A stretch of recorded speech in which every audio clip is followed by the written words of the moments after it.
सर्वांना नमस्कार. मी संतोष वाळके, उपविभागीय कृषी अधिकारी वाळके, आणि आपल्या सर्वांचं मी मनपूर्वक स्वागत करतो या परिसंवादामध्ये. आपल्या सगळ्यांचा आवडता सीझन म्हणजे पेरणीचा. परंतु ही पेरणी अतिशय महत्वाची असते. पेरणी करताना आपल्या अनेक चुका होतात, आणि ही पेरणी जर मात्र साधली तर आपलं उत्पादन आपल्याला पाहिजे तसं येत असतं. आणि म्हणूनच वाशिम जिल्ह्यामध्ये माननीय जिल्हाधिकारी वाशिम यांच्या नेतृत्वात आपण वत्स गुल्म स्मार्ट पेरणी स्पर्धेचं आयोजन केलेलं आहे. आणि या स्मार्ट पेरणी स्पर्धेमध्ये वेगवेगळ्या पेरणीच्या ज्या पद्धती आहेत, ज्यामुळे जमिनीची धूप कमी होते, ज्यामुळे जमिनीमध्ये ओलावा टिकून राहतोय, ज्यामुळे अवेळी येणाऱ्या पावसापासून आपलं संरक्षण होतं, ज्यामुळे आपलं उत्पादन सुद्धा वाढतं. सो असे वेगवेगळ्या फायदे असणाऱ्या ज्या पद्धती आहेत त्या आपण समाविष्ट केलेल्या आहेत, आणि त्या पद्धतीबाबत सुद्धा आपण या आजच्या परिसंवादामध्ये चर्चा करणार आहोत. माझ्यासोबत हे चर्चा करण्यासाठी दिलीपरावजी फुके मंगरुळपीर येथून जॉईन आहेत, कासोळ्यावरून रामेश्वर ठाकरे जॉईन आहेत, कौठळ्यातून सिद्धेश्वर घाटे जॉईन आहेत, संतोष ठाकरे वाईमधून जॉईन आहेत, गुणवंत ढोकणे हे कारंजामधून जॉईन आहेत, सुनील गोटे वाशिम मधून जॉईन आहेत, माऊली शेतकरी गटाचे सदस्य सुद्धा या ठिकाणी जॉईन आहेत. सोबतच आपल्याला मार्गदर्शन करण्यासाठी श्रीधर वानकडे साहेब सुद्धा या ठिकाणी जॉईन आहेत, आणि इतर शेतकरी सुद्धा इथे जॉईन आहेत. मी आपल्या सर्वांचं मनपूर्वक स्वागत करतोय.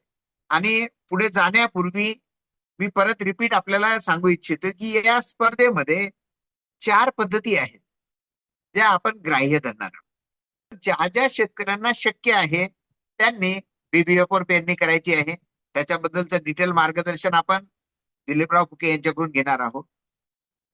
त्यानंतर दुसरी पद्धत आहे, जर आपण BBF करू शकत नाहीये तर मग सरीवरंबा करा.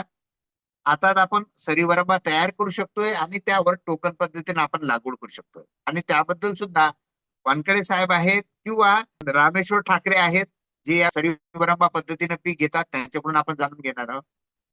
हे दोन्हीही शक्य झालं नाही तर तिसरी गोष्ट आहे की अमर पट्टा पद्धत, ज्यामध्ये सोयाबीनचं उत्पादन तर आपल्याला रेग्युलर एवढं येतं, परंतु तुरीला आपण एक्स्ट्रा स्पेस देत असल्यामुळे तूर मेन पीक म्हणून आपण त्यामध्ये ट्रीट करत असल्यामुळे आपल्याला दीडीनं तुरीचं उत्पादन होतं. त्याबद्दल पण आपण चर्चा करणार आहोत. आणि सोबतच ह्या तिन्ही गोष्टी जमल्या नाही, कारण मला माहिती आहे की पेरणीची एवढी धावपळ असते, कमी दिवसात आपल्याला पेरणी करावी लागते. आणि मग जर तिन्ही पद्धतीनं झालं नाही तर मग शेवटची पद्धत टोकन पद्धतीनं सोयाबीन आपल्याला पेरायचं आहे, आणि 4-5 तासानंतर डवऱ्याच्या सहाय्याने एक सरी तयार करायची. म्हणजे आपल्या सगळ्यांना दिसलं असेल की या 4ही पद्धतीमध्ये आपला भर कशावर आहे, तर झाडामध्ये योग्य अंतर ठेवण्यावर. आपल्या जमिनीच्या मगदुरानुसार आणि आपल्या वाणानुसार जर आपण झाडामध्ये योग्य अंतर ठेवलं तर आपल्याला दिसेल आपलं उत्पादन वाढण्यामध्ये खूप मोठी मदत होते. नमस्कार दिलीप भाऊ, आपण महाराष्ट्रामध्ये BBF चे ब्रँड अँबॅसिडर म्हणून काम करताय. सो आपण काय सांगाल? सर्वांना माझा नमस्कार. सध्या आपल्या समोर पेरणीची खूप धावपळ सुरू झाली. निसर्गाचा एक वरचा आलेला पाऊस आहे आणि पुन्हा पाऊस आला नाही. काही पेरण्यात सुरू झाल्यात तर काही सुरू असताना पेरण्यात थांबल्यात. अशातच ज्या शेतकऱ्यांनी आता BBF वर पेरणी केली, मी तराळ्यामध्ये काल गेलो, काही ठिकाणी BBF वर पेरणी करून दिलीत, तर त्या शेतकऱ्याच्या BBF वर ज्या शेतकऱ्यांनी ज्याच्या ठिकाणी पेरणी करून ठेवलीत, तर त्या शेतकऱ्याचं मत आलं की माझ्या बियाण्याला काही असं होणार नाही. मी त्यांचंच मत जाणून घेतलं की बाबा का असं. प्रत्येक सकाळवरून पेरण्या चालू केल्या, दुपारून पुन्हा पेरण्या आपल्या परत नेणं सुरू झाल्या होत्या, तर त्यांचं असं मत आलं की या बियाण्याला काहीही होणार नाही, कारण जो बेड पडला तो बेड पूर्ण ओला आहे, त्या बेडला काही त्रास झालेला नाही.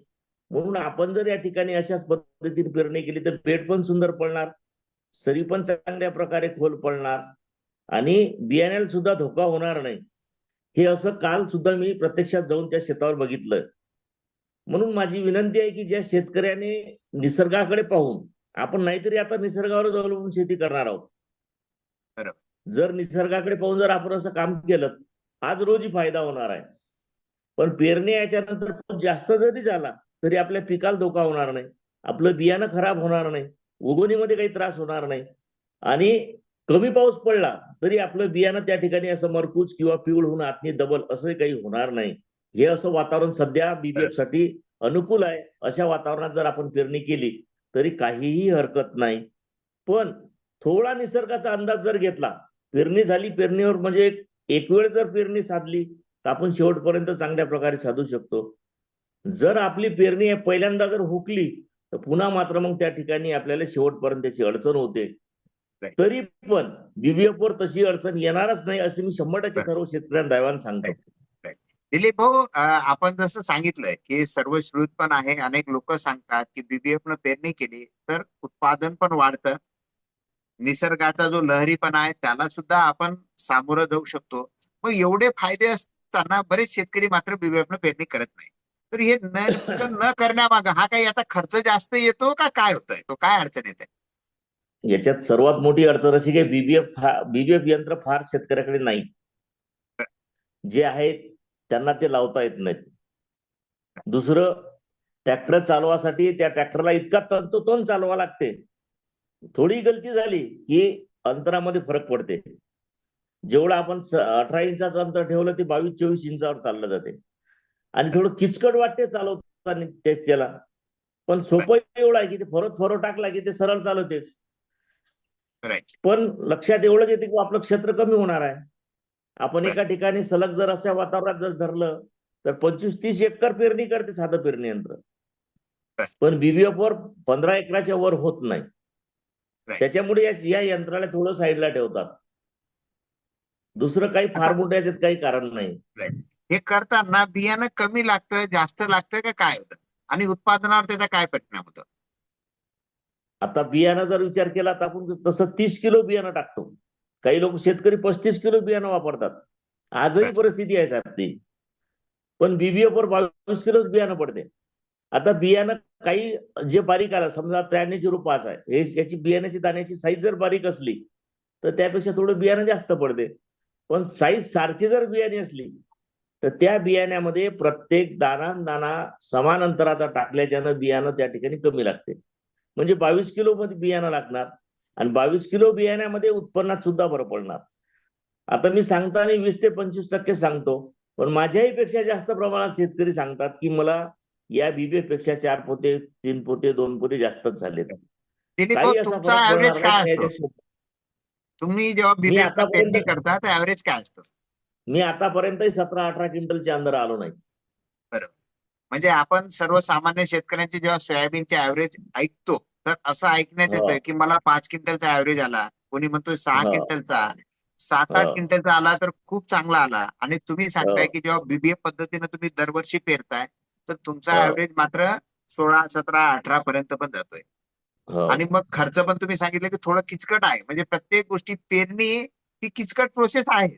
आधीच्या हो, काळात आपल्याला दिसेल की आपल्या गावामध्ये विशिष्ट लोक होते जे तिफन हाकलायचे. हो, लोक त्याला विशेष सन्मान पण होता. बरोबर. उन्हाळा असेल तो पण सन्मान होता. म्हणजे एक ते स्किल आहे.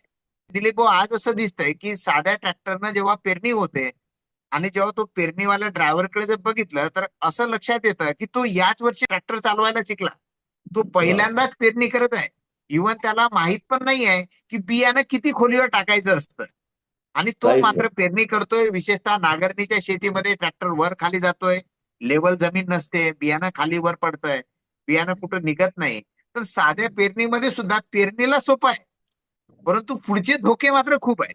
म्हणजे बऱ्याच आम्ही तक्रारी जेव्हा अटेंड करतो बियाणं न उगवण्याच्या, तर असं दिसतं की मेन त्यामध्ये रोल नांगरणीचा आहे. म्हणजे बियाणं नांगरणीमुळे ते जमीन कमीवर झाली, बियाणं खोल पडलं. या तो ट्रॅक्टरवाला आहे त्याला माहित नव्हतं बियाणं किती खोल सोडायचं, त्याचा स्पीड किती ठेवायचा. म्हणजे तुम्ही सांगताय 25 एकर होते, एखादा पुढे अजून 2-4 एकर शिल्लक घेत असेल, परंतु तो कोणत्या स्पीडने चालवते आपल्याला माहित नाही. आणि मग जो स्किल माणूस नाहीये, पेरणारा ट्रेन नाहीये, तर नक्कीच आपलं जे सर्वात महत्वाचं काम आहे पेरणीचं, त्यामध्ये सुद्धा आपल्याला नुकसान होते. म्हणजे स्किल प्राप्त करून घेणं आवश्यक आहे. बिलकुल सर. Right. आता साध्या पेरणी यंत्राने आपण पेरतो, नांगरटी असते, पुन्हा त्याची खोल वाई झालेली असते, पण दुसरी वाई झालेली नसते त्याला, तो पेरते. पण त्याचं पेरणी यंत्र खालीवरी खालीवरी होते. मग जर चक्का कुठे जर खोल डोबल्यात गेला तर इकडे होणार, टेकड्यावर गेला तर लागत नाही. ह्या अडचणी निर्माण होते. त्यावेळेस ते काय करतात, डीप देते. आणि बरोबर. डीप दिल्याच्या सारखं पेरणी यंत्र लागते. सारखं पेरणी यंत्र लागतं म्हणजे त्याची आपली 6 ते 7 इंचावर खोली बियाणं जाते. Right. 7 इंच खोलीवरचं बियाणं आपलं निघतच नाही. बरोबर. मग आपण दोष देतो बियाण्याला की बाबा बियाणं खराब आहे. पण ते ज्यावेळेस त्याच्यावर पाऊस आला ते दळपते आणि कमी आला तर ते कुजून आतल्या आत मरते. बरोबर. बियाणं आपलं 1.5-2 इंचाच्या जास्त खोल नकोच. Right. 2 ते 3 इंच आपला शेवटचा रेशो. आणि बीबीएफ मध्ये सर्व Right. मेंटेनन्स केलेला आहे सर. राईट.